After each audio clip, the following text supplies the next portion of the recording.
Salut, bienvenue sur Valentin Finance et aujourd'hui on va parler d'immobilier, et particulièrement d'investissement immobilier.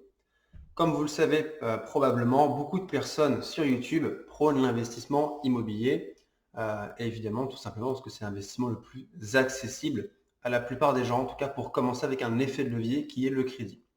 Mais est-ce que investir en immobilier, c'est vraiment aussi facile que ce qu'on dit en tout cas sur les réseaux ou sur YouTube?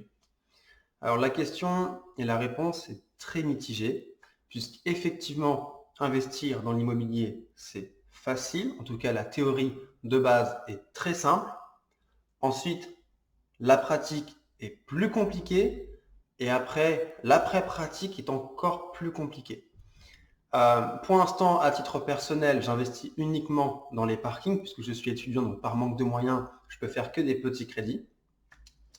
Mais vu que mes parents ont suivi les mêmes formations en immobilier que moi, eux, ils investissent directement sur des gros projets.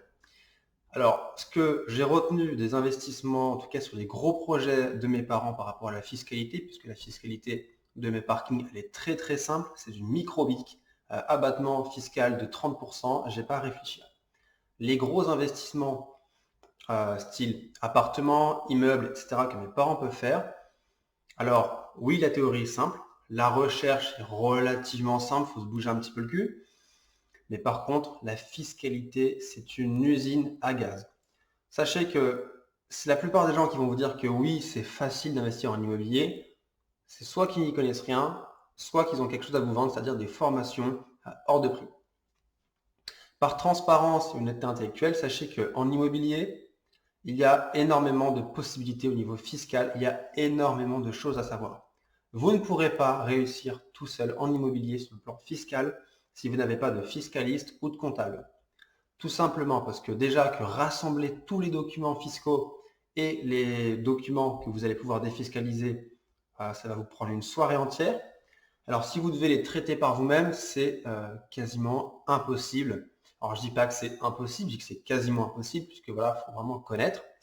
Mais sachez que pour investir, veut mettre un généraliste, donc connaître un petit peu tout, savoir ce qui est possible pour le proposer à son comptable, et ensuite c'est lui qui fait le travail. Les possibilités en immobilier.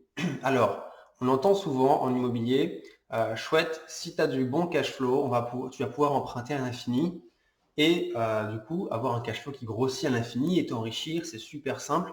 Non. En immobilier, la fiscalité est très stricte. C'est-à-dire que oui, c'est vrai, si votre cash flow augmente, vous allez pouvoir quasiment vous endetter, entre guillemets, de plus en plus et à l'infini.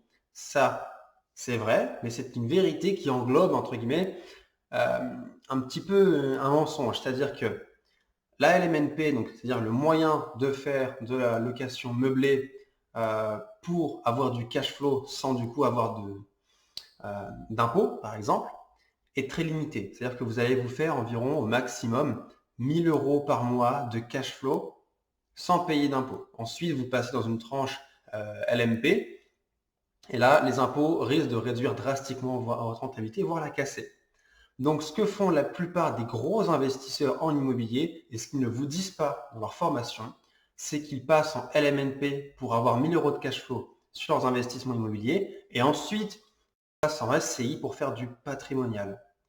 Vous ne pouvez pas faire du LMNP avec des cash flows à 10 000, 20 000, 30 000. Quand vous mettez des gros titres, il fait 10 000 avec son appartement ou son immeuble. Euh, il faut voir les choses d'un autre œil. Les gros chiffres attirent, la vérité est plus compliquée quand il faut creuser. La LMNP vous permettra d'avoir du cash flow, certes, rapidement, en simplement 1 an, 2 ans. Si vous êtes doué, vous allez pouvoir avoir 1000 euros par mois de rente en immobilier. C'est vrai. Par contre, après, vous ne pourrez pas excéder ce type de montant. Donc ça varie, hein, c'est pas 1000 euros pile. Euh, tout simplement puisque après, il va falloir passer en SCI pour faire du patrimonial et la plupart des rentrées d'argent vont rester au sein de la SCI. Donc voilà, si vous souhaitez en savoir un peu plus sur l'immobilier et par exemple investir dans les parkings si vous êtes jeune, tout simplement parce que vous êtes un peu frileux, ou commencer à investir dans l'immobilier, je vous conseille du coup mon site Hyperion en description. Comme d'habitude, évidemment, les formations sont toujours à moins de 100 euros, donc pour 20 à 30, 50 euros en fonction des promotions. N'hésitez pas à aller la regarder ou alors lire les articles que j'ai écrits sur le site Hyperion à propos soit de l'immobilier ou d'autres trucs. Sachez que ça sera les bases pour commencer à investir et que dans la formation, quand je vais parler fiscalité, je vais vous donner les bases et ensuite vous dire d'aller vers un fiscaliste et un comptable.